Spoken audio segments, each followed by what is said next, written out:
यदि तपाईहरु पनि आफ्नो मोबाइलमा भएको फोन नम्बरलाई ब्याकअप गरेर राख्न चाहनुहुन्छ र कुनै पनि बेला आफ्नो मोबाइलमा भएको फोन नम्बर डिलिट भयो भने त्यसलाई तुरुन्तै फिर्ता ल्याउन चाहनुहुन्छ भने यो भिडियोलाई पुरा हेर्नु होला। भिडियो पुरा हेरिसकेपछि तपाईले सजिलोसँग आफ्नो मोबाइलमा भएको फोन नम्बरलाई ब्याकअप गर्न सक्नुहुन्छ र कुनै पनि बेला आफ्नो मोबाइलमा भएको फोन नम्बर डिलिट भयो भने त्यसलाई तुरुन्तै फिर्ता ल्याउन सक्नुहुनेछ।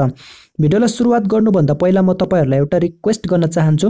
अहिलेसम्म पनि तपाईहरुले यो च्यानललाई सब्स्क्राइब गर्नुभएको छैन भने कृपया भिडियोको तल देखिराखेको रेड कलरको सब्स्क्राइब बटनमा क्लिक गरेर सब्स्क्राइब गर्नुहोस् र साथै छेउमा आउने घण्टीलाई पनि दबाएर अल नोटिफिकेसनमा क्लिक गर्न नबिर्सिनु होला।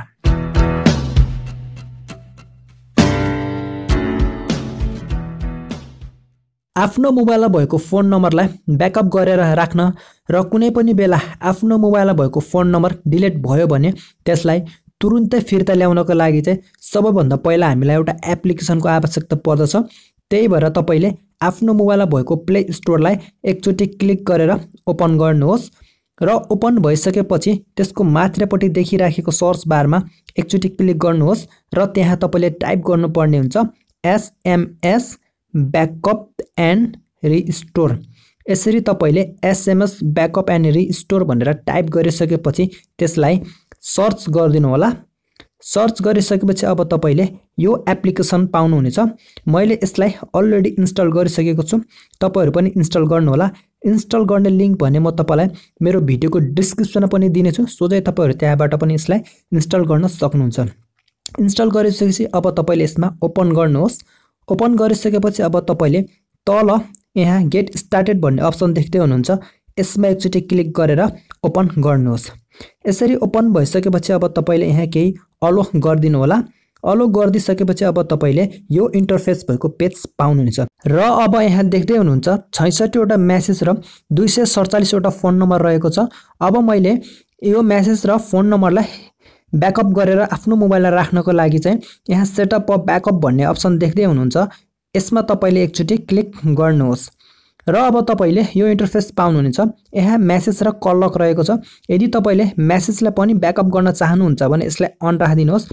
यदि तपाई मेसेजलाई ब्याकअप गर्न चाहनुहुन्न भने यसलाई बन्द गरिदिनुहोस्। म भने बन्द गरिदिन्छु र त्यसपछि अब तपाईले तल नेक्स्ट भन्ने अप्सन देख्दै हुनुहुन्छ, यसमा एकचोटी क्लिक गरिदिनुहोस् र नेक्स्ट गरिदिनुहोस् र अब तपाईले यहाँ यो 4 वटा अप्सन देख्दै हुनुहुन्छ।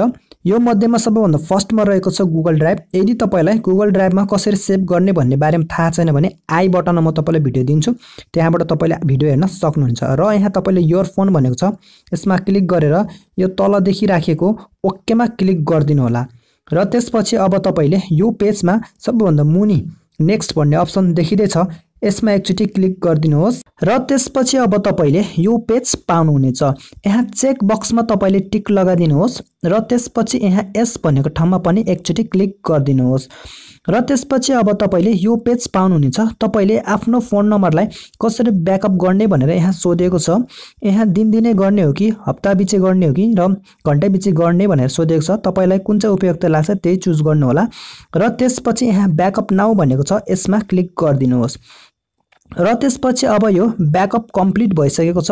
अब हाम्रो फोन नम्बर कहाँ ब्याकअप भयो भनेर हेर्नको लागि चाहिँ तपाईले यहाँ भ्यू डिटेल भनेर अप्सन देख्दै हुनुहुन्छ, यसमा एकचोटी क्लिक गर्नुहोस् र त्यसपछि यहाँ ब्याकअप भएर बसेको फोल्डर तपाईले देख्न सक्नुहुन्छ। अब तपाईले यसलाई क्लिक गरेर आफ्नो फोन नम्बरलाई पनि हेर्न सक्नुहुन्छ। ओके, म यहाँ यसलाई क्लिक गरेर फोन नम्बर पनि हेर्न चाहन्छु। अब तपाईले यहाँ देख्दै हुनुहुन्छ मेरो ब्याकअप भएको फोन नम्बरहरू।